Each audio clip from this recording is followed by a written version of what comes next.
2026 ဖေဖော်ဝါရီလ28ရက်အဲ့ဒီနေ့ဟာအရှိအလဲပိုင်းသမိုင်းမှာရော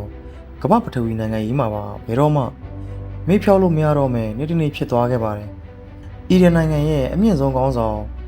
Supreme Leader Ayatollah Ali Khamenei ဟာသူ့ရဲ့လုံခြုံရေးအထက်ထပ်ချထားတဲ့တေရန်မြို့ကစံတော်အိမ်မှာလေကြောင်းကနေလှုပ်ချန်တပ်ဖြတ်ခြင်းခံလိုက်ရပါတယ်။ဒီလှုပ်ချန်မှုဟာတာမန်တိုက်ခိုက်မှုမဟုတ်ပါဘူး။ကမ္ဘာအင်အားအကြီးဆုံးထောက်လိုင်းတပ်ဖွဲ့တွေဖြစ်တဲ့ CIA နဲ့ Mossad တို့ပူးပေါင်းပြီးအလွန်တိကျတဲ့နည်းပညာတွေနဲ့လှုပ်ဆောင်ခဲ့တဲ့ Operation Epic Fury လို့အမည်ရတဲ့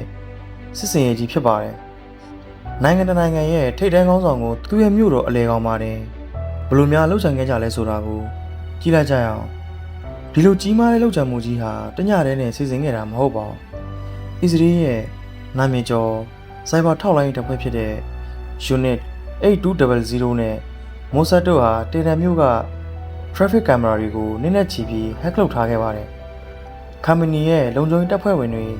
ဘယ်အချိန်ဘယ်နေရာသွားတယ်ဆိုတာကို AI နည်းပညာတွေ algorithmic data analysis တွေသုံးပြီးစောင့်ကြည့်နေခဲ့တာပါ။ပိုပြီးအံ့ဩစရာကောင်းတာက Khamenei ပုံအောင်လေးရှိတဲ့မြေအောက်ဘန်ကာကြီးအကြောင်းပါ။အဲ့ဒီဘန်ကာဟာအရန်နဲ့လွန်လို့ဓာတ်လေကားနဲ့ဆင်းရင်တောင်9မိနစ်လောက်အချိန်ယူရပါတယ်။ဒါကြောင့်သူ့ကိုတိုက်ခိုက်ဖို့အခွင့်အရေးဆိုတာအရန်ကိုရှားပါပါတယ်။ဒါပေမဲ့ဖေဖော်ဝါရီ28ရက်နေ့မှာတော့ထောက်လိုင်းရေးသတင်းပေးတွေစီကနေ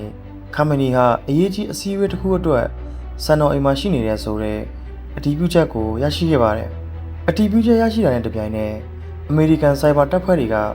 အီရန်ရဲ့ဆက်သွယ်ရေးစနစ်တွေကိုဖျက်တောက်လိုက်ပါတယ်။ Khamenei ရဲ့စံတော်အိမ်နားက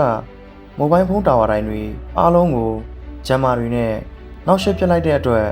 လုံခြုံရေးတပ်ဖွဲ့တွေအချင်းချင်းသတင်းပို့ခွင့်မရလိုက်ပါဘူး။ထူးခြားတာကဒီတိုက်ခိုက်မှုကိုညဘက်မှာမလုပ်ပဲနေကင်းကြောင်တောင်ကြီးမှာလှုပ်ဆောင်ခဲ့တာပါ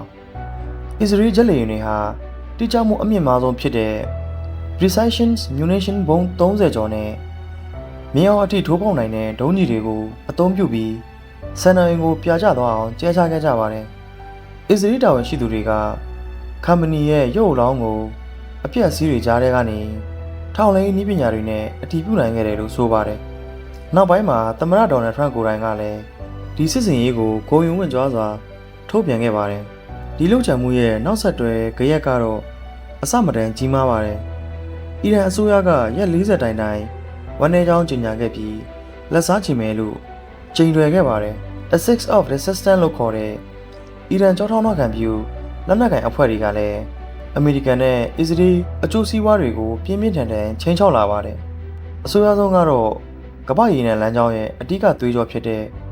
ဟော်မုန်းရင်လက်ကြားပိတ်ဆို့ခံလိုက်ရတာပါ။ဒီလိုပထဝီနိုင်ငံရေးတဲမာမှုတွေနဲ့မသေးချာမရေရာမှုတွေကြောင့်ကမ္ဘာစီးပွားရေးဟာအကြီးအကျယ်ရိုက်ခတ်နေပါတယ်။ရင်းနှီးမြှုပ်နှံသူတွေနဲ့ financial market တွေကိုနေ့စဉ်စောင့်ကြည့်နေတဲ့ day trader တွေဆိုရင်ပိုပြီးသိတာပါလိမ့်မယ်။ဒီလိုစစ်ရေးအချက်အတဲတွေကြားထဲမှာဘေးကင်းတဲ့ရင်းနှီးမြှုပ်နှံမှု safe haven အဖြစ်ရှုမြင်ကြတဲ့ရွှေဈေးကွက်ဟာဈေးကွက်သမိုင်းတစ်လျှောက်စံချိန်တင်ဈေးကွက်အတက်အကျကြမ်းတမ်းမှုကိုမြင်တွေ့ခဲ့ရပါတယ်။အလားတူပဲ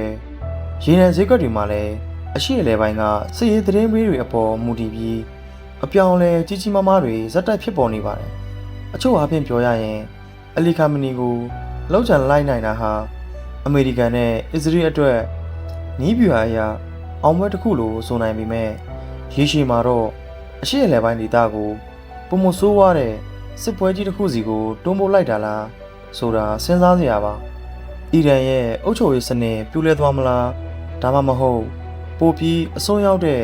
ခေါင်းဆောင်အသစ်တွေတက်လာမလားဆိုတာကိုတော့အချိန်ကပဲစကားပြောသွားပါလိမ့်မယ်။မိတ်ဆွေတို့ရောဒီကိစ္စအပေါ်ဘယ်လိုမြင်လဲကွန်မန့်မှာဝင်ရောက်ဆွေးနွေးပေးသွားကြပါအောင်ဒီဗီဒီယိုလေးကသင်အတွက်ဘဟုသုတရစီတယ်ဆိုရင် like and subscribe လုပ်ထားပေးဖို့မမေ့ပါနဲ့အောင်နောက်ထပ်စိတ်ဝင်စားစရာကောင်းတဲ့မတန်ရုပ်ရှင်တွေနဲ့ပြန်လာခဲ့ပါမယ်အားလုံးပဲကျေးဇူးတင်ပါတယ်